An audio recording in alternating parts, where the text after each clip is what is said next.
Everyone, तो आज का हमारा टॉपिक है ब्रूस और कॉन्ट्रूशन। तो सबसे पहले हम डिफ़ाइन देखेंगे ये क्या होता है। It is the extravasation of blood in the subcutaneous tissue due to rupture of blood vessels usually capillaries. तो ब्लड बाहर आ जाता है कहाँ पे? सबक्यूटेनियस टिश्यू में। किसकी वजह से? जब हमारी ब्लड वेसल्स रप्चर हो जाती हैं और यूजुअली कैपिलरीज रप्चर होती हैं। अब हमने देखा, अब उसके बाद इसका कोज क्या हो सकता है? By application of blunt force, that is fist, मुक्का मार दिया किसी ने, sticks, iron bar. By compression like finger, किसी ने बहुत देर तक आपको कंप्रेस करके रखा फिंगर से। बटरफ्लाई ब्रूस, ये आपको पता लगाना है कि ये क्या होता है। ओके, फिर आता है अगर हम क्लासिफिकेशन की बात करें तो यहाँ पे फ़ोटोज़ देख सकते हैं। It is a type of Bruce. अभी आप डिसाइड करोगे कि ये सुपरफिशियल है, डीप है या इंट्राडर्मल है। ये देख सकते हो, आपको डीप ब्रूज लग रहा होगा। ये देख सकते हैं सुपरफिशियल भी है कहीं कहीं पे और इंट्राडर्मल भी है। तो हमारी 3 क्लासिफिकेशन होती हैं ब्रूज की: इंट्राडर्मल, सबक्यूटेनियस, डीप ब्रूज। जो डीप ब्रूज होते हैं, वर्ड से ही जो बहुत डीप होते हैं, उनको हम डिलेड ब्रूजिंग भी बोलते हैं। क्यों? ये लेट अपेयर होते हैं।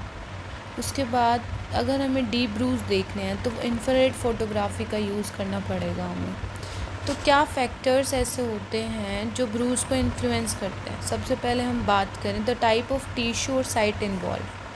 अगर फेस इन्वॉल्व है, स्कॉटम इन्वॉल्व है, आईलिड इन्वॉल्व, तो वहाँ पे ब्रूज बहुत जल्दी आपको दिखाई देंगे। लेकिन ऐसे ही अगर एब्डोमेन है, बैक है, स्कैल्प है, सोल है, तो वहाँ पे छोटे ब्रूजेस होंगे।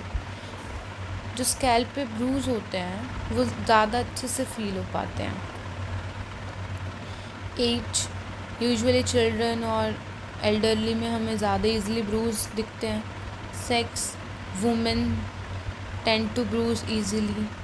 अब कलर ऑफ स्किन, अगर फेयर कोई है तो उसके अंदर ज़्यादा हमें ब्लूइश डिस्कलरेशन दिखेगी, या फिर ब्लैक पीपल में हम इतना डिफ्रेंशिएट नहीं कर पाएंगे। फिर आता है नेचुरल डिजीज़, जैसे एथेरोस्क्लेरोसिस, परप्यूरा, ल्यूकीमिया, स्कर्वी। ये कुछ ऐसे डिजीज़ हैं जिसके अंदर ब्रूज बहुत जल्दी हो जाता है। Shifting of blood, that is gravity shifting of blood, that is known as black eye. Black eye के अंदर हम ये फिनोमिना देख सकते हैं। फिर आता है हमारे पास पैटर्न ब्रूज। पैटर्न वर्ड से ही समझ सकते हैं, कोई पैटर्न बना होगा। Due to impact with a hard pattern object with ridges and groove. ये देख सकते हैं आप,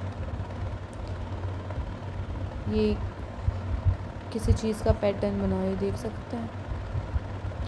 ये देख सकते हैं, कोई चेन हो सकती है, कोई बेल्ट मार्क हो सकता है, कोई टायर हो सकता है, कुछ भी। अब डेटिंग ऑफ ब्रूज की बात करें या फिर एज ऑफ ब्रूज, ये देखो ब्रूज ऐसा, फिर ये चेंज हुआ ऐसा ऐसा, ये आप सब देखेंगे हम अभी नीचे।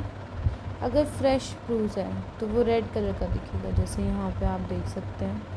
और उसको कुछ घंटे हो चुके हैं, that is 1 to 3 hours, 1 to 3 days, few hours to 3 days, वो ब्लू कलर का दिखेगा। क्यों? Due to deoxygenated blood. फिर 4 to 5 days bluish, black to brown, haemosiderin जिसको हम बोल देते हैं, क्योंकि वहाँ पे क्या होगा कि ब्लड HB ब्रेक डाउन होगा, इसलिए। फिर 5 to 6 days हमें बिलीवर्डिन, ग्रीन कलर का चेंज दिखेगा। 7 to 12 days yellow colour bilirubin जिसको बोल देते हैं।